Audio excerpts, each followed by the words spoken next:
बिस्मिल्लाहिर्रहमानिर्रहीम, अस्सलाम वालेकुम। डियर स्टूडेंट्स, उम्मीद है कि आप सब खैरियत से होंगे। My name is Adeel Mehboob, I am lecturer of computer science and I am your computer teacher.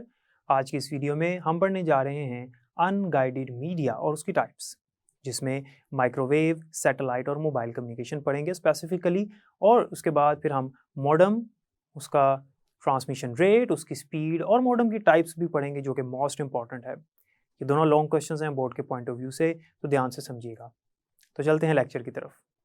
Dear students, जैसा कि आपको पता है, लास्ट लेक्चर में हमने पढ़ा कि गाइडेड मीडिया क्या होता है और गाइडेड मीडिया की टाइप्स हमने डिस्कस भी कर ली।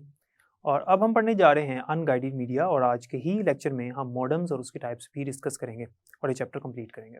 हमारे पास जो अनगाइडेड मीडिया होता है, इसके बारे में पहले भी मैंने आपको बताया, अब फिर बताने वाला हूँ कि अनगाइडेड मीडिया ऐसा मीडिया होता है जिसके अंदर सिग्नल्स के जरिए से डाटा ट्रैवल किया जाता है। दो डिवाइसेज या दो से ज़्यादा डिवाइसेज आपस में कम्युनिकेट की जाती हैं with the help of signals. ये जो सिग्नल्स हैं, ये रेडियो सिग्नल्स भी हो सकते हैं, रेडियो वेव्स की फॉर्म में, माइक्रोवेव सिग्नल्स भी हो सकते हैं और इंफ्रारेड वेव्स भी हो सकती हैं। ये जो सिग्नल्स हैं, ये हमारे डाटे को रिप्रेजेंट करते हैं और डाटे को लेकर जाते हैं एक जगह से दूसरी जगह। ये गाइडेड नहीं होते या बाउंडेड नहीं होते कि इन्होंने एक ही पाथवे से ट्रैवल करना है, जिस तरह से वायर मीडिया यानी गाइडेड मीडिया में हमने पढ़ा था।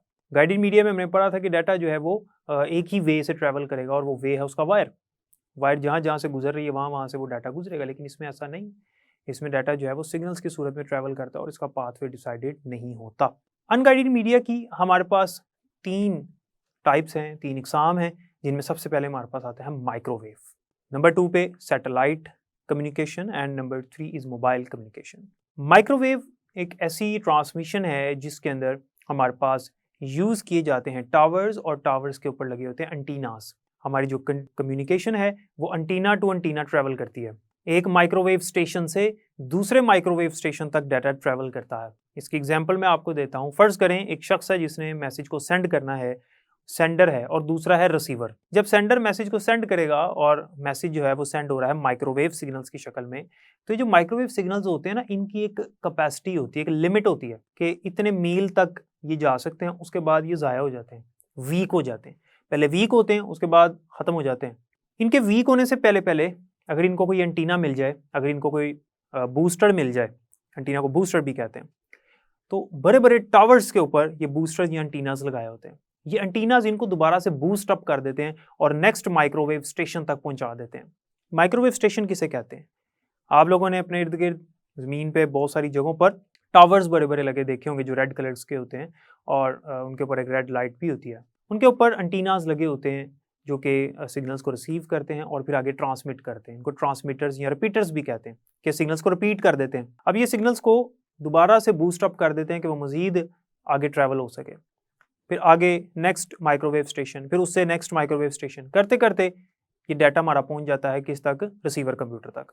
तो माइक्रोवेव जो ट्रांसमिशन है ये फॉलो करती है लाइन ऑफ साइट को, यानी ये बिल्कुल स्ट्रेट डायरेक्शन में ट्रैवल कर सकते हैं, और ये जो सिग्नल्स हैं ये बेंट नहीं होते, ये बेंट नहीं हो सकते, ये बिल्कुल स्ट्रेट डायरेक्शन में ट्रैवल करते हैं। ये जो टावर्स हैं ये बड़ी बड़ी बिल्डिंग्स के ऊपर भी लगाए जाते हैं और माउंटेन्स के ऊपर यानी पहाड़ों के ऊपर भी लगाए जाते हैं। ये बहुत ज़मीन से बहुत ऊंचाई पर लगाए जाते हैं और इन टावर्स के ऊपर जाके फिर एंटीनाज होते हैं। ये एंटीनाज हमारे सिग्नल को रिसीव करने के बाद आगे ट्रांसमिट कर देते हैं और फिर नेक्स्ट जो माइक्रोवेव स्टेशन है वो फिर आगे ट्रांसमिट करता है। ये जो माइक्रोवेव स्टेशन होते हैं ये 20 से 30 मील की दूरी पर एक दूसरे से लगाए जाते हैं, 20 to 30 miles apart. Microwave transmission में हमारा डाटा जो है वो बहुत ही स्पीड में ट्रैवल कर जाता है और सेंडर से रिसीवर तक पहुंचता है। और जैसे कि मैंने आपको बताया कि सिग्नल्स की कैपेसिटी होती है कि वो एक खास लिमिट तक जा सकते हैं, उसके बाद वीक हो जाते हैं और फिर ज़ाया हो जाते हैं। तो उनके वीक होने से पहले पहले जो कंपनीज होती हैं वो बूस्टर्स लगा देती हैं और एंटीनास प्लेस कर देती हैं, यानी कि माइक्रोवेव स्टेशंस वहाँ पर लगा देती हैं, तो जो कि उसको दोबारा से बूस्ट अप कर देता है। यही वजह है कि वो इलाके जहाँ पर उनके करीबी कोई बूस्टर्स वगैरह, एंटीनास या टावर्स नहीं होते, उन इलाकों में सिग्नल्स नहीं आते, या आए भी तो बहुत वीक आते हैं। जैसे गाँव के इलाकों में, दूर दराज इलाकों में, अब तो यार हर जगह पे उन्होंने टावर्स लगा दिए हुए हैं कंपनीज ने, लेकिन फिर भी जहाँ पर आज भी कुछ ऐसे इलाके मौजूद हैं जहाँ पर सिग्नल सही नहीं आते, उसकी वजह ये है कि उनके करीबी कोई टावर नहीं। जब तक उन तक सिग्नल पहुँचते हैं तो सिग्नल बहुत वीक हो चुके होते हैं, तो उनको आवाज़ भी सही नहीं आती, अगर फ़ोन पे बात करें तो, ये मैसेज भी सही तरह से नहीं पहुँचता। तो ये होती है माइक्रोवेव ट्रांसमिशन। माइक्रोवेव ट्रांसमिशन के बाद नेक्स्ट आता है हमारे पास satellite communication. Dear students, satellite क्या होती है आपको पता है? ये एक मशीन है जो कि इस दुनिया से, इस ग्लोब से बाहर स्पेस में छोड़ दी जाती है एक ख़ास ऑर्बिट में। सैटेलाइट को स्पेस में यानी दुनिया से बाहर जहाँ पे force of gravity, force of friction मौजूद नहीं है, वहाँ पे स्पेस में जाकर सैटेलाइट को छोड़ दिया जाता है। सैटेलाइट जो होती है ये चूँकि स्पेस में कोई फोर्स ऑफ ग्रेविटी या कोई फोर्स ऑफ फ्रिक्शन नहीं है, तो सैटेलाइट जिस ऑर्बिट में छोड़ी जाती है उस ऑर्बिट में रहती है। अब होता ये है कि जो सैटेलाइट है वो ज़मीन से ही सिग्नल को रिसीव करती है और ज़मीन पे ही ब्रॉडकास्ट कर देती है। इस कॉन्सेप्ट को ज़रा समझिएगा। होता ये है कि ज़मीन से जिसने अपना चैनल दिखाना है, चैनल का शो दिखाना, फॉर एग्जांपल एक चैनल है जो टीवी चैनल्स होते हैं और उस चैनल ने अपने एक लाइव शो दिखाना है, तो उनकी अपनी एक सैटेलाइट है या सैटेलाइट उन्होंने ली हुई है रेंट पे, तो वो सैटेलाइट के साथ कनेक्टेड है। ज़मीन से सिग्नल्स पास आउट करेंगे अर्थ से बाहर स्पेस में सैटेलाइट को, सैटेलाइट वो सिग्नल रिसीव करेगी। इस प्रोसेस को कहते हैं अपलिंक। जब ज़मीन से सिग्नल जाते हैं सैटेलाइट तक, इसे कहते हैं अपलिंक, और जब सैटेलाइट ज़मीन की तरफ सिग्नल वापस भेज देती है इसको कहते हैं डाउनलिंक। तो एक पॉइंट से, एक अर्थ स्टेशन से, जहाँ से सिग्नल आए इसे अर्थ स्टेशन कहते हैं। आपने वो डिशेस देखी होंगी मुख्तलिफ जगहों पर, पहले लोगों ने अपनी छतों पर भी लगाई होती थी डिशेस, अब मुख्तलिफ आपने न्यूज़ चैनल्स की वैन्स के ऊपर देखी होंगी। अब खैर हम लोग नहीं लगाते, अब केबल ऑपरेटर्स जो हैं वो इसी चीज़ को खुद ही मैनेज करते हैं और हमसे सिर्फ रेंट लेते हैं केबल का, तो वो चैनल्स को मैनेज करते हैं और डिशेस उन्होंने लगाई होती हैं, वो इस चीज़ को देखते हैं। तो ज़मीन से जो डिश के ज़रिए से सिग्नल्स आते हैं सैटेलाइट तक, तो वो जो ज़मीन का पॉइंट है, वो जो प्लेस है ज़मीन पे इस दुनिया में, उसे कहते हैं अर्थ स्टेशन, ठीक है। और वो जो अर्थ स्टेशन है वहाँ से जब सिग्नल आता है सैटेलाइट को, इसे कहते हैं अपलिंक, और सैटेलाइट दुनिया में फैला देती है। ब्रॉडकास्ट का मतलब होता है फैला देना, नशर कर देना। सैटेलाइट पूरी दुनिया के जितने भी अर्थ स्टेशन है उसकी रेंज में, उन तमाम अर्थ स्टेशन यानी जहाँ जहाँ डिशेस लगी हैं उनको सिग्नल भेज देती है, वो उसको रिसीव करते हैं और फिर हमारे टीवी पे वो चैनल हमें नजर आता है। और ये बहुत स्पीडीली काम होता है, इतना स्पीडीली होता है कि 2 से 3 सेकंड का सिर्फ वक्फा आता है और हमें ऐसा लगता है हम लाइव शो देख रहे हैं। तो ये होती है सैटेलाइट कम्युनिकेशन। अब सैटेलाइट को ज़रूरत भी तो होती है ना बिजली की, इलेक्ट्रिसिटी की ज़रूरत है, जाहिर सी बात है, मशीन है, तो वो फिर कैसे काम करती है। तो उसके साथ सोलर पैनल्स लगाए होते हैं, आप डायग्राम में देख सकते हैं। उसके साथ सोलर पैनल्स होते हैं और वो जो है वो खुद ही इलेक्ट्रिसिटी प्रोड्यूस करते हैं सूरज की मदद से, और जो रेज़ होती हैं सूरज की, और फिर उससे जो है वो ऑपरेट करते हैं।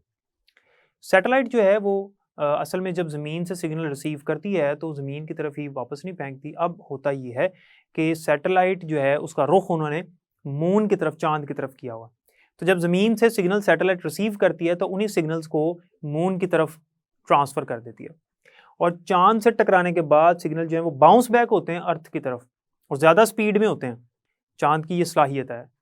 तो वो जब टकरा के ज़मीन की तरफ आते हैं, ज़्यादा स्पीड में आते हैं, तो सैटेलाइट को ज़्यादा एनर्जी की फिर ज़रूरत नहीं है, क्योंकि सैटेलाइट ज़मीन की तरफ नहीं ट्रांसमिट करती, वो मून की तरफ ट्रांसमिट कर देती है। ये जो टाइम लगता है सिग्नल्स का सैटेलाइट से मून की तरफ जाना और मून से ज़मीन की तरफ आना, ये सिर्फ 2 सेकंड्स का होता है। इतनी स्पीड है सिग्नल्स की ट्रांसमिट होने की सैटेलाइट में, सिर्फ 2 सेकंड का होता है। ये जो वक्फा आता है थोड़ा सा, ये जो डिले आता है 2 सेकंड्स का, इसको कहते हैं सैटेलाइट डिले। सैटेलाइट जो है ये लार्ज वॉल्यूम ऑफ डाटा बहुत ही स्पीडीली, बहुत ही फास्टली सेंड कर सकती है। लार्ज वॉल्यूम ऑफ डाटा बहुत ही स्पीड में सेंड हो सकता है, जैसे कि मैंने आपको पहले बताया। लेकिन इसका मसला ये है कि जो बैड वेदर होता है, अगर मौसम सही ना हो, मौसम की ख़राबी हो, तो इसके सिग्नल्स पे बड़ा अफेक्ट पड़ता है। और याद रखिएगा कि सैटेलाइट जो है वो ज़मीन से 23,300 मील की ऊंचाई पर जाकर प्लेस की जाती है। इतनी ऊंचाई पर सैटेलाइट लगाई जाती है। सैटेलाइट जो है वो अर्थ स्टेशन से सिग्नल को रिसीव करके बाकी अर्थ स्टेशंस को ब्रॉडकास्ट करती है। और याद रखिएगा सिर्फ लाइव टेलीकास्ट वगैरह नहीं, बल्कि हम जो एक दूसरे के साथ वीडियो कॉन्फ्रेंस करते हैं, व्हाट्सएप वगैरह और फेसबुक पे लाइव आ रहे होते हैं या यूट्यूब पे लाइव आते हैं, ये सब सैटेलाइट के ज़रिए से है। सैटेलाइट के ज़रिए से हमारा गूगल मैप चल रहा होता है, और सैटेलाइट के ज़रिए से हम लोकेशन ट्रैक कर रहे होते हैं, और सैटेलाइट के ज़रिए से ही वेदर के बारे में जो है वो प्रेडिक्शन की जाती है। तो ये सैटेलाइट की मदद से ही है। सैटेलाइट के बाद जो नेक्स्ट हमारे पास अनगाइडेड मीडिया है वो है मोबाइल कम्युनिकेशन। मोबाइल कम्युनिकेशन जो है ये एक ऐसी कम्युनिकेशन है जो शॉर्ट डिस्टेंसेस पर होती है, और ये एक सेलुलर कम्युनिकेशन है। मोबाइल कम्युनिकेशन वायरलेस भी हो सकती है और वायर भी होती है। मोस्टली वायरलेस ही इस्तेमाल की जाती है। ये हमारे मोबाइल फ़ोन्स में इस्तेमाल की जाती है, इसे मोबाइल कम्युनिकेशन इसलिए कहते हैं। या मोबाइल कंप्यूटर्स जो होते हैं उनमें भी इसको इस्तेमाल किया जाता है, जिसकी एग्जांपल ब्लूटूथ और हॉटस्पॉट वगैरह ये सारी इसकी एग्जांपल के अंदर आते हैं। या वाईफाई सिग्नल्स जैसे में रिसीव होते हैं, तो ये शॉर्ट डिस्टेंस पे होते हैं, तो इसे हम कहते हैं मोबाइल कम्युनिकेशन। ये था हमारा अनगाइडेड मीडिया, यानी वो मीडिया जिसके अंदर सिग्नल्स इस्तेमाल होते हैं, जो कि अनबाउंडेड होता है, जिसमें पाथ डिसाइडेड नहीं होता, डाटा किसी भी डायरेक्शन में फ़्लो कर सकता है। इसमें हमने माइक्रोवेव, हमने सैटेलाइट कम्युनिकेशन और हमने मोबाइल कम्युनिकेशन के बारे में पढ़ा। डियर स्टूडेंट्स, अगला जो हमारा टॉपिक है, इस चैप्टर का लास्ट टॉपिक है और ये भी एक लॉन्ग क्वेश्चन है। इसका नाम है modem and the types of modem. Modem का जो वर्ड है, इसके स्पेलिंग आपको पता है MODEM। तो मॉडेम का जो वर्ड है, ये बेसिकली दो वर्ड्स का कॉम्बिनेशन है। MO stands for modulation and DEM stands for demodulation। आपको याद होगा इस चैप्टर के शुरू में मैंने आपको इनकोडर डिकोडर पढ़ाया था और वहाँ पर मैंने आपको बताया था कि इनकोडर वो डिवाइस है जो इनकोडिंग करता है और डिकोडर वो डिवाइस है जो डिकोडिंग करता है। ये जो इनकोडिंग है इसको मॉड्यूलेशन भी कहते हैं और डिकोडिंग जो है इसको डीमॉड्यूलेशन भी कहते हैं, याद रखना आपने। तो मॉड्यूलेशन की डेफिनेशन क्या हुई? The conversion of signals from digital to analog is called modulation और encoding, और the conversion of signals from analog to digital is called demodulation और decoding। तो मॉडेम एक ऐसी डिवाइस है, एक ऐसी कम्युनिकेशन डिवाइस है जो हम नेटवर्क में इस्तेमाल करते हैं कंप्यूटर्स को आपस में कनेक्ट करने के लिए, और इसका ये काम होता है कि ये मॉड्यूलेशन करता है और डीमॉड्यूलेशन करता है। जब हमारा कंप्यूटर मैसेज को सेंड करता है तो मॉडेम जो है वो मॉड्यूलेशन करता है, और जब हमारा कंप्यूटर मैसेज को रिसीव करता है नेटवर्क में तो वो हमारा वही मॉडेम जो है वो डीमॉड्यूलेशन करता है। मॉडेम जो है इसकी आगे दो प्रॉपर्टीज हैं, एक होता है इसका ट्रांसमिशन रेट और एक होती है इसकी स्पीड। डियर स्टूडेंट्स, आपको याद होगा लास्ट लेक्चर में मैंने आपको बैंडविड्थ के बारे में पढ़ाया था और मैंने कहा था कि कैपेसिटी ऑफ मीडियम की कितनी कैपेसिटी है कि वो एक सेकंड में कितने अमाउंट का डाटा भेज सकता है। So the measurement of transmission rate से क्या मुराद है कि कितने बिट्स का डाटा एक टाइम पे सेंड हो सकता है उस मीडियम के ऊपर से। तो मॉडेम के ट्रांसमिशन रेट से भी यही मुराद है कि कितने बिट्स का डाटा मॉडेम एक टाइम पे आगे सेंड कर सकता है। तो मॉडेम का जो ट्रांसमिशन रेट है वो जितना ज़्यादा होगा उतने ज़्यादा अमाउंट का डाटा एक टाइम पे आगे सेंड हो सकेगा, और अगर इसका ट्रांसमिशन रेट कम है तो इसकी स्पीड भी ऑटोमेटिकली कम हो जाएगी क्योंकि कम अमाउंट का डाटा आगे जा रहा है। तो इसे कहते हैं इसका ट्रांसमिशन रेट। इसके बाद मॉडेम की स्पीड है, और याद रखिएगा अभी मैंने बताया मॉडेम क्या काम कर रहा है, मॉड्यूलेशन और डीमॉड्यूलेशन, यानी डिजिटल सिग्नल्स को एनालॉग में कन्वर्ट कर रहा है और एनालॉग को दोबारा डिजिटल में कन्वर्ट कर रहा है। तो मॉडेम एक्चुअली जब कन्वर्जन करता है सिग्नल्स की डिजिटल से एनालॉग और एनालॉग से डिजिटल, तो कितने बिट्स का डाटा वो एक टाइम पे कन्वर्ट कर सकता है, इसको उसकी स्पीड कहते हैं। बुक में मेंशन है कि 2400 बीपीएस मॉडेम्स जो हैं वो स्लो होते हैं, 2400 बीपीएस। और याद रखिएगा मॉडेम की जो स्पीड है वो मेजर की जाती है किस यूनिट में? बीपीएस में। बीपीएस स्टैंड फॉर बिट्स पर सेकंड, क्योंकि यहाँ पर स्मॉल बी है, आपको याद होगा चैप्टर 1 में मैंने पढ़ाया था कि जो स्मॉल बी है वो बिट को रिप्रेजेंट करता है और कैपिटल बी जो है वो बाइट को रिप्रेजेंट करता है। तो BPS स्टैंड फॉर बिट्स पर सेकंड। तो ये जो हमारा मॉडेम है ये 2400 BPS स्पीड वाला भी होता है लेकिन ये स्लो है, जबकि 9600 BPS वाला मॉडेम जो है वो फास्ट होता है as compare to 2400 BPS modem. ये इसकी स्पीड है, और अगर इसकी स्पीड ज़्यादा होगी मॉड्यूलेट करने की, यानी डिजिटल को एनालॉग में कन्वर्ट करने की, ज़्यादा बिट्स का डाटा ये कन्वर्ट कर रहा है, तो फिर ऑटोमेटिकली मॉडेम जो है हमारा फास्ट कंसीडर किया जाएगा।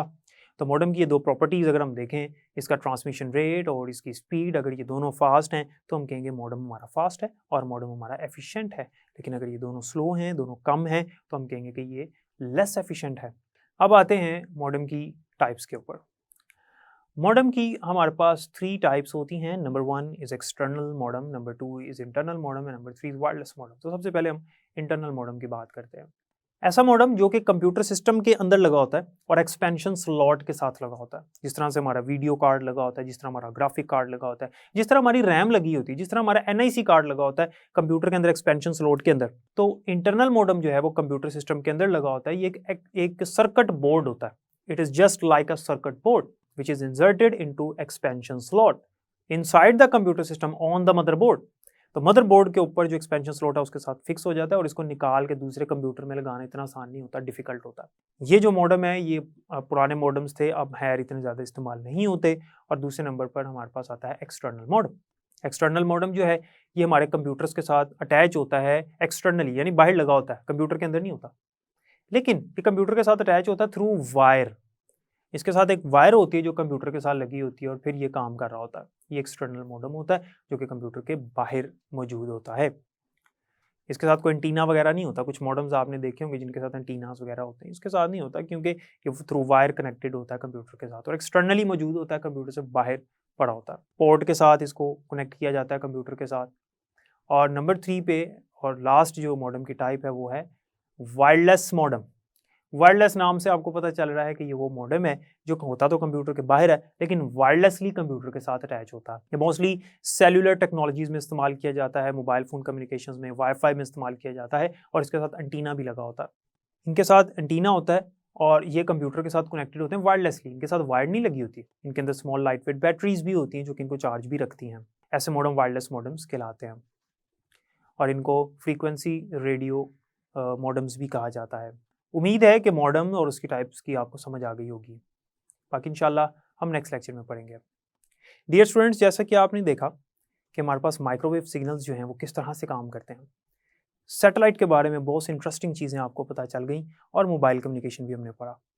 इसके बाद मॉडेम वाला टॉपिक हमने डिस्कस किया जो कि एक बड़ा अहम टॉपिक था और इसके अंदर ट्रांसमिशन रेट और स्पीड के बारे में हमने पढ़ा और मॉडेम की टाइप्स हमने पढ़ी, जिसमें हमने इंटरनल मॉडेम, एक्सटर्नल मॉडेम और वायरलेस मॉडेम के बारे में डिस्कशन की। उम्मीद है कि आज के लेक्चर की आपको अच्छी तरह से समझ आ गई होगी। बुक से एक दफ़ा रीड कीजिएगा और इसको याद भी कीजिएगा। बाकी इंशाल्लाह नेक्स्ट लेक्चर में पढ़ेंगे। अपना ख्याल रखिएगा और मुझे भी दुआओं में याद रखिएगा। अल्लाह हाफ़िज़।